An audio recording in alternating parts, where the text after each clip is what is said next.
வணக்கம். நான் உங்கள் பவி. நீங்கள் கேட்டுக்கொண்டிருப்பது எழுத்தாளர் சு. வெங்கடேசன் அவர்கள் எழுதிய வீரயுக நாயகன் வேல்பாரி. அத்தியாயம் 9. கபிலர் எவ்வியூர் வருவதற்கு 3 மாதங்களுக்கு முன்னர் நடந்த நிகழ்வு இது. சித்தாற்றின் வடபுலத்தைச் சேர்ந்த பாணர் கூட்டம் ஒன்று எவ்வியூருக்கு வந்திருந்தது. அவர்கள் வேட்டை சமூக பின்புலத்தில் இருந்து பாணர்களாக மாறியவர்கள். யாழ் தெய்வமான மதங்கனையும் மதங்கியையும் வணங்குபவர்கள். இந்த குழு தலைவன் மதங்கன் என்றும் தலைவி மதங்கி என்றும் அழைக்கப்படுவர். தாங்களே வேட்டையாடி அந்த விலங்கில் இருந்து யாழுக்கு நரம்பு எடுத்து கட்டுவர். அந்த விலங்கின் தோல் கொண்டு பறை செய்வர். இவர்களின் கூத்து நள்ளிரவுக்கு பிறகுதான் தொடங்கும். அரிசியின் அளவு பருமன் கொண்ட யாழ் நரம்புகள் மீட்டப்பட்டு பறை ஒலிக்க தொடங்கும் போது வேட்டை விலங்கின் சீற்றம் ஆரம்பமாகும். சிறு பறையின் ஒளியில் தொடங்கும் கூத்து நேரம் ஆக ஆக சீற்றம் கொண்டு காட்டை மிரட்டும். குகை விலங்கு வெளியில் வந்து எட்டி பார்க்கும். அதன் கண்களுக்குள் இருக்கும் நீல ஒளி இருளுக்குள் ஊர்ந்து இறங்கும். இந்த குழுவினரின் அடையாளமே தோல் கருவியான தடாரிதான். தடாரிகளை துணியால் கட்டி கூடையில் வைத்து காவடியைப் போல இருபுறமும் தூக்கி வருவார்கள். பயணத்தின் போது அவற்றை கீழே இறக்கி மண்ணில் வைக்க மாட்டார்கள். தடாரி மண்ணை தொட்டால் அங்கு கூத்து நிகழ்த்திவிட்டுத்தான் அவற்றை தூக்க வேண்டும். எனவே கூத்து நடக்கும் இடத்தில் மட்டுமே அதை கீழே இறக்குவார்கள். மற்ற நேரங்களில் எல்லாம் காவடியைப் போல தோளிலும் கைக்குழந்தையைப் போல இடுப்பிலும் சுமந்தபடியே இருப்பர். தங்களின் முன்னோர்கள் வேட்டையாடிய யானையின் காலடியின் அளவு கொண்டே தடாரியை வடிவமைப்பர். கூத்து நிகழ்ந்து கொண்டிருக்கும் எந்த கணத்தில் தடாரிகளை எடுத்து பெரும் மதங்கன் களம் இறங்குவான் என தெரியாது. யாழ் தேவதை உருகி அழைக்க ஏதோ ஒரு கணத்தில் சினம் கொண்டு இறங்குவான். தடாரிகள் எழுப்பும் ஒலி கேட்டு மலை தெய்வம் உள்நொடுங்கும். மதங்கன் மலை நடுங்க ஆடுவான். தடாரிகளின் பேரொளி காட்டை கிட்டித்து இடுக்கும். காட்டின் ஆதி மைந்தர்கள் ஆடிய ஆட்டம் அது. மதங்கனின் ஆட்டத்தை கதையாக கேட்கும் போதே பலரும் நடுங்குவர். மதங்கன் கூட்டம் வந்திருக்கிறது என்பதை கேள்விப்பட்டு பாரி அடைந்த மகிழ்ச்சிக்கு அளவே இல்லை. பாரி இதுவரை மதங்கனின் கூத்தை பார்த்தது இல்லை. பாரியின் மனைவி ஆதினி. அவன் பொதினிமலையின் குலமகள். அவள் சிறுவயதில் பொதினிமலையில் தந்தையோடு சேர்ந்து மதங்கனின் நிகழ்வை பார்த்து பயந்து அழுததை பற்றி பாரியிடம் பல நாள் சொல்லியிருக்கிறாள். ஏனோ பரம்பு நாட்டுக்கு மதங்கனின் கூட்டம் எதுவும் வந்தது இல்லை. நீண்ட காலத்துக்கு பிறகுதான் பாரி கேள்விப்பட்டான் சித்தாற்றங்கரையில் இருந்த நெட்டூர் மலையை சோழன் கைப்பற்றி விட்டான் என்று. அந்த மண்ணின் மகா கலைஞர்களான மதங்கர்கள் இப்போது அவனது கடல் பணிகளுக்கு ஏவல் வேலை செய்து கொண்டிருக்கின்றனர். யாழிசையின் பெருந்தேவிகளான அந்த குலப்பெண்கள் சோழ அரண்மனையில் விரலிகளாக மாறி கிடக்கின்றனர். பேரரசை உருவாக்கும் கனவுக்கு எண்ணற்ற இனக்குழுக்கள் இரையாக்கப்பட்டு விட்டன. மதங்கர் இனமே முற்றிலும் அழிந்து போய்விட்டது என நினைத்து கொண்டிருந்த பாரிக்கு தப்பி பிழைத்த அந்த பாணர் குழுவை பார்த்ததில் அடைந்த மகிழ்ச்சிக்கு அளவே இல்லை. பாரிக்கு 2 மகள்கள். மூத்தவள் அங்கவை, இளையவள் சங்கவை. சிறுமியின் விளையாட்டை இன்னும் தொலைக்காமல் இருக்கும் சங்கவையை விட 6 ஆண்டுகள் மூத்தவள் அங்கவை. பாரியின் குலக்கொடி. தந்தையின் எண்ணத்தை அவரது கண்களில் இருந்தே கண்டறிந்து விடுவாள். தாய் ஆதினிக்கு அங்கவியின் மீதான வியப்பு எப்போதும் நீங்கியது இல்லை. தான் அறியாத பாரியை இவள் எப்படி கண்டறிகிறாள் என எத்தனையோ முறை நினைத்திருக்கிறாள். உனது சொல்லைத்தான் தந்தை கேட்பார் என ஒரு முறை கூட சொல்லியது இல்லை. ஆனால் தந்தையைப் போலவே நீயும் சொல்கிறாயே என சொல்லாத நாளில்லை. எது ஒன்றையும் அவனின் கண் கொண்டு பாரி பார்ப்பதும் பாரியின் எண்ணம் கொண்டு அங்கவை சிந்திப்பதும் எப்போதும் நடக்கும் நிகழ்வுகளாகிவிட்டன. ஒரு நாள் நண்பகலில் அருவிக்குளியல் முடித்து உணவுக்கு காத்திருந்தனர். சமையல் தயாராகி கொண்டிருந்தது. அருகிலிருந்த பாறையின் மீது ஏறி முடிகாய கடு வெயில் தாங்கி நின்றான் பாரி. சிறு துணியால் தலை துவட்டியபடியே ஆதினியும் அங்கவியும் பாறை ஏறி வந்தனர். என்ன பார்த்து கொண்டிருக்கிறீர்கள் தந்தையே என கேட்டாள் அங்கவை. குரல் கேட்டு திரும்பாமல் கண்டுபிடி என்றான் பாரி. எதிரில் விரிந்து பறந்த காடு, பின்புறம் கேட்கும் அருவியின் ஓசை, எங்கும் சிறகடித்து திரியும் பறவைகள், அவ்வப்போது வீசிச் செல்லும் காற்றின் சலசலப்பு என அனைத்தையும் பார்த்தனர் ஆதினியும் அங்கவையும். மறுமொழிக்காக காத்திருந்தான் பாரி. ஆதினி சொன்னால், எங்கும் பறவைகளின் குரல் கேட்கிறது. ஏதாவது ஒரு பறவையின் குரலில் துயரத்தின் சாயல் வெளிப்பட்டிருக்கும். அதைத்தான் நீங்கள் கவனித்துக் கொண்டிருக்கிறீர்கள். அங்கவையோ, இல்லை, தந்தை வேறு ஒன்றை பார்த்து கொண்டிருந்தார். அதை நான் கண்டுபிடித்து விட்டேன் என்றாள். சொல்லும் போதே அவளது முகத்தில் வெட்கம் பூத்து நின்றது. பாரி அவளை உச்சி முகந்தான். ஆதினிக்கு கோபம் வந்தது. அவள் எதை சொல்கிறாள்? நீங்கள் எதை பார்த்தீர்கள்? சொல்லுங்கள் என்றாள் சற்றே பொறாமையுடன். அங்கவை சொன்னால், அம்மா, அதோ அந்த மூலையில் சந்தன வேங்கை மரம் நிற்கிறது பாருங்கள். தந்தை அதைத்தான் பார்த்து கொண்டிருந்தார். இப்போது ஆதினி முகத்தில் வெட்கம் ஓடியது. இவ்வளவு நேரம் அந்த திசையை பார்த்து கொண்டு நின்றது அதனால்தானா என்றாள் ஆதினி. ஆம், நம் மகளையும் காதல் அழைத்துச் செல்லும். அதற்குள் நாம் அவளுக்கு செய்ய வேண்டியவற்றை சிந்தித்துக் கொண்டிருக்கிறேன் என்றான் பாரி. என்ன அது என ஆர்வத்தோடு கேட்டாள் ஆதினி. நிலமெங்கும் அறியப்பட்ட பெரும் புலவர்கள் பரணரும் கபிலரும். அவர்களில் ஒருவரேனும் பரம நாட்டுக்கு வரமாட்டார்களா என பல நாட்கள் விரும்பியிருக்கிறேன். அந்த விருப்பம் இன்று வரை நிறைவேறவில்லை. என் மகள் மனம் முடித்து செல்வதற்குள் அவர்கள் வரவேண்டும் என்று மனம் ஏங்குகிறது. அவர்கள் எழுத்து கற்றவர்கள். அவர்களிடம் இருந்து என் மகளும் என் மக்கள் சிலரேனும் எழுத்து கற்றால் எவ்வளவு நன்றாக இருக்கும் என்றான் பாரி. அது எனக்கான உங்களின் விருப்பம் தந்தையே. அதைவிட ஆழமான ஆசைகள் உங்களிடம் உண்டு. அவை நிறைவேற வேண்டும் என்றுதான் நான் விரும்புவேன் என அங்கவை சொன்னாள். பாரியே சற்று வியந்து, எதை சொல்கிறாய் என கேட்டான். அங்கவை சொன்னால், பரம நாட்டில் முழங்காத பறை இல்லை, ஆடாத கூத்து இல்லை, மீட்டாத யாழ் இல்லை. ஆனால் மதங்கர் கூட்டம் இந்த மண்ணை மிதிக்கவில்லை என்ற ஏக்கம் நீண்ட நாள் உங்களின் ஆழ்மனதில் உண்டு. உங்களோடு அமர்ந்து அந்த இசையையும் கூத்தையும் நான் காண வேண்டும். அதுதான் எனது ஆசை என்றாள். சமையல் தயாராகிவிட்டதால் கீழிருந்து அழைக்கும் குரல் கேட்டது. நீ போய் முதலில் உணவிடு, நாங்கள் வருகிறோம் என்று மகளை அனுப்பி வைத்தான் பாரி. அவனது கண்கள் கலங்கி இருந்தன. கவனித்த ஆதினி என்னவென்று கேட்டாள். மதங்கர் நாட்டை சோழன் அடிமையாக்கி கொண்டான். அந்த மகத்தான இசைவாணர்கள் வர இனி வாய்ப்பே இல்லை என சொல்லும்போது பாரியின் குரல் உடைந்தது. செய்வதறியாது நின்ற ஆதினி அவன் தோளை தொட்டான். சற்றே மனக்கலக்கம் தணிந்தது. சரி, வாருங்கள், அந்த சந்தன வேங்கை மரம் வரைக்கும் போய் வருவோம் என்றாள். சிறிய நகைப்போடு பாரி சொன்னான், மகள் இருக்கும்போதே நீ அழைத்திருக்க வேண்டும். அந்த துணிவை ஏன் இழந்தாய்? ஆதினி சொன்னால், எனது கண்களை நீங்கள் பார்த்திருந்தால் உங்களுக்கு தெரிந்திருக்கும். நீங்கள்தான் அவற்றை நேர்கொண்டு பார்ப்பதே இல்லையே. இந்த தாக்குதலை பாரி எதிர்பார்க்கவில்லை. ஆதினியின் கண் கொண்டு பார்க்க தவறிய நாட்கள் எத்தனையோ. காலம் எவ்வளவு வேகமாக அழைத்து கொண்டு போகிறது.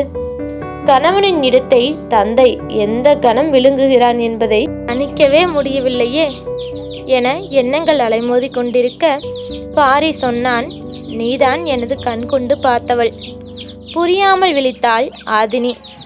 உண்மையில் நான் பச்சை புறா ஒன்றின் மாறுபட்ட குரல் ஒளியைத்தான் கேட்டுக்கொண்டிருந்தேன். அங்கவை காதல் பருவத்தில் நிற்கிறாள். அவளின் கண்களின் வழியே அவள் பார்க்க தொடங்கிவிட்டாள். அவளின் கண்களுக்கு சந்தன வேங்கைதானே முதலில் படும், அதைத்தான் தந்தை பார்த்திருப்பார் என நம்பி சொன்னாள் என்றான். நீங்கள் ஏன் அதை ஒப்புக்கொண்டீர்கள் என கேட்டாள். மெல்லிய சிரிப்போடு பாரி சொன்னான், குழந்தைகளிடம் விட்டு கொடுக்கும் போதும் தோற்கும் போதும் தான் ஓர் ஆண் தாய்மையை அனுபவிக்கிறான். இதை ஆதினி எதிர்பார்க்கவில்லை. சற்றே கலங்கிய அவள் பாரியின் நெஞ்சில் சாய்ந்து சுடுவையில் மறைய இதழ் பதித்தாள். நள்ளிரவு சிறு நிலவு காடெங்கும் சாம்பல் தூவி கொண்டிருந்தது. ஊர் மண்டலில் பந்தங்கள் ஏற்றப்பட்டு எவ்வியூர் முழுக்க திரண்டிருந்தது. செய்தி கேள்விப்பட்டு பலரும் இரவோடு இரவாக வந்து கொண்டிருந்தனர். மதங்கி யாழ் மீட்டத் தொடங்கியதில் இருந்து பார்வையாளர்கள் இமை சிமிட்டுவது கொஞ்சம் கொஞ்சமாக குறைந்து கொண்டிருந்தது. இசைக்கருவிகள் ஒவ்வொன்றாக இணைந்தன.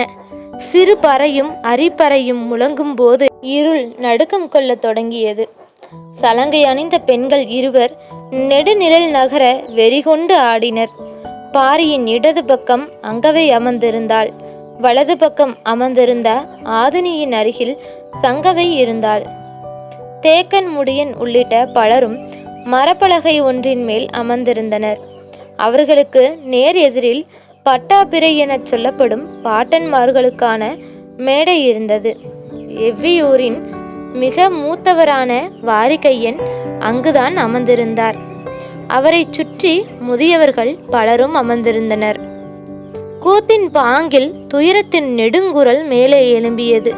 அழிந்த இனத்தின் கடைசி பாடகன் தனது இனத்தின் குரல் நாளங்கள் வெடிப்பதைப் போல பாடத் தொடங்கினான்.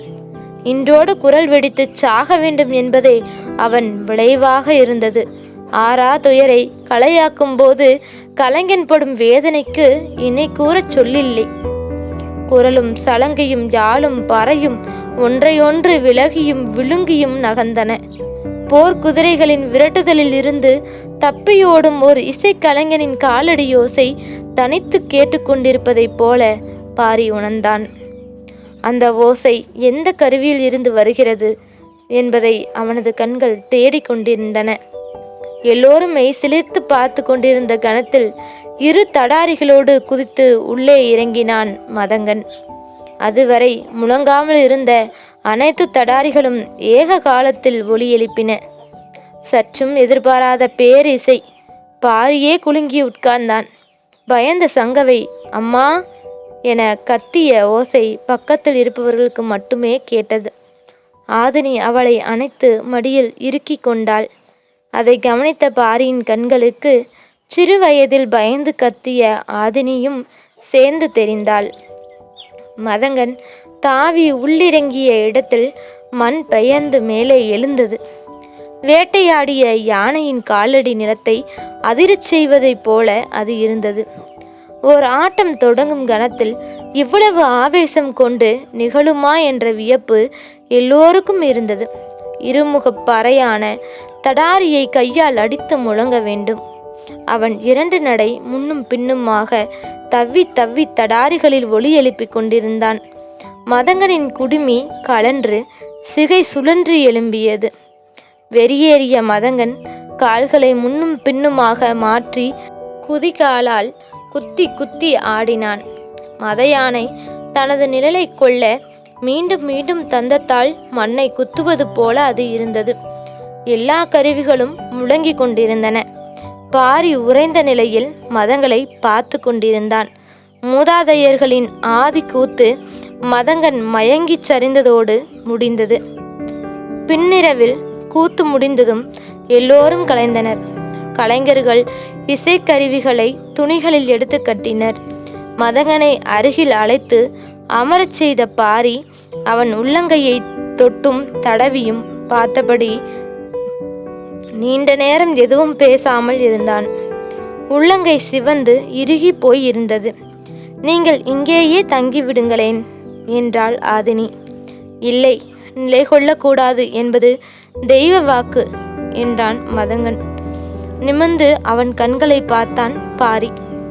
நாங்கள் தப்பி ஓடுகிறோம். மீளா துயர் எங்களை விரட்டுகிறது.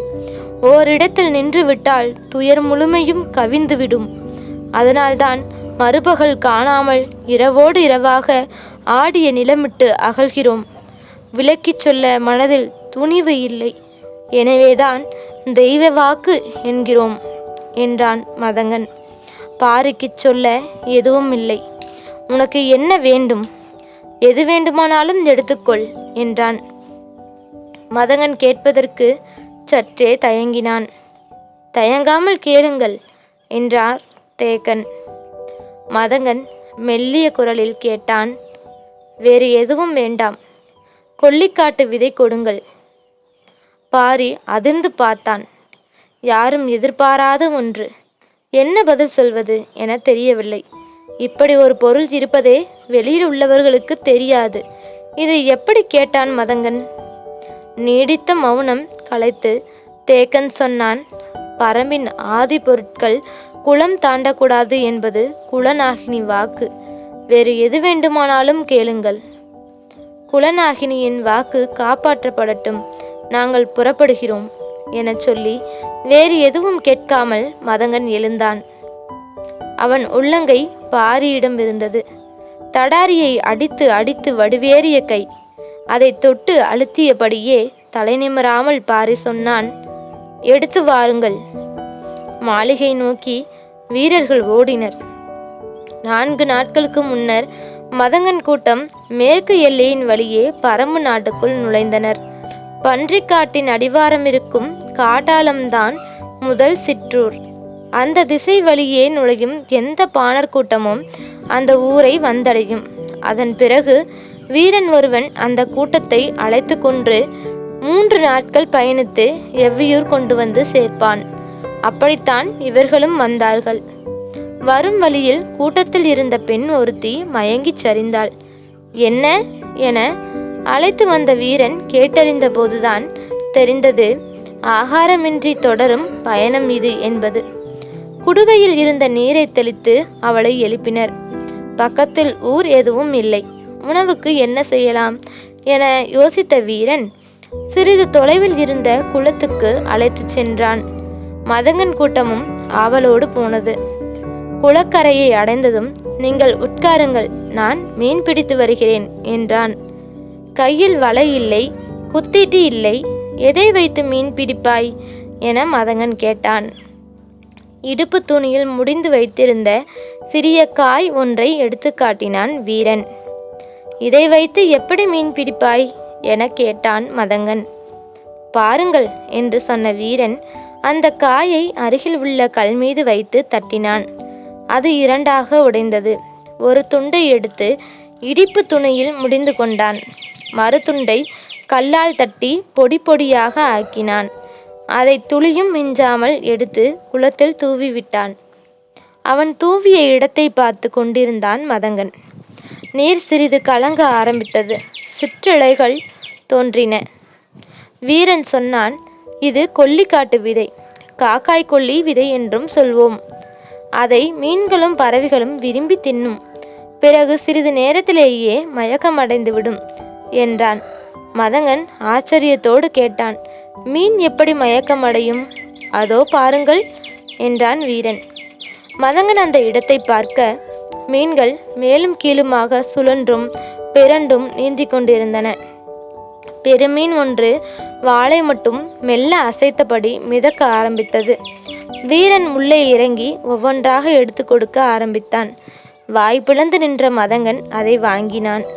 8 பேருக்கு தேவையான மீன்களை எடுத்த பிறகு வீரன் கரையேறினான். இன்னும் சில மீன்கள் மிதந்து கொண்டிருந்தன. நமக்கு இவை போதும். அவை சிறிது நேரத்தில் மயக்கம் தெளிந்து நீருக்குள் சென்றுவிடும். அதுவரை பறவைகள் எதுவும் கொத்தாமல் பார்த்து கொள்ளுங்கள் என்று சொல்லிவிட்டு நெருப்பு மூட்ட தீக்கல் எடுக்கச் சென்றான் வீரன். மதங்கன் பார்த்து கொண்டே இருந்தான்.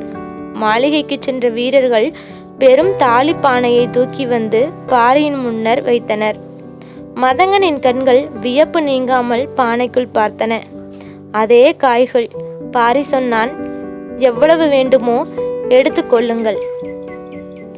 தேக்கனின் மனம் பதறியது. ஆதினிக்கு என்ன சொல்வது என புரியவில்லை. குல வழக்கங்களை மீறும் இடங்களுக்கு சாட்சியாக நிற்பவர் யாராக இருந்தால் உள்நடுக்கம் கொள்வர். எல்லோருக்குள்ளும் ஒருவித அச்சம் உண்டானது.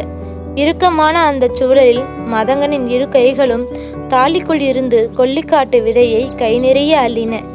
தடாரி பேரொலி எழுப்பிய போது உணர்ந்ததைப் போல பல மடங்கு நடுக்கத்தை இப்போது உணர்ந்தனர்.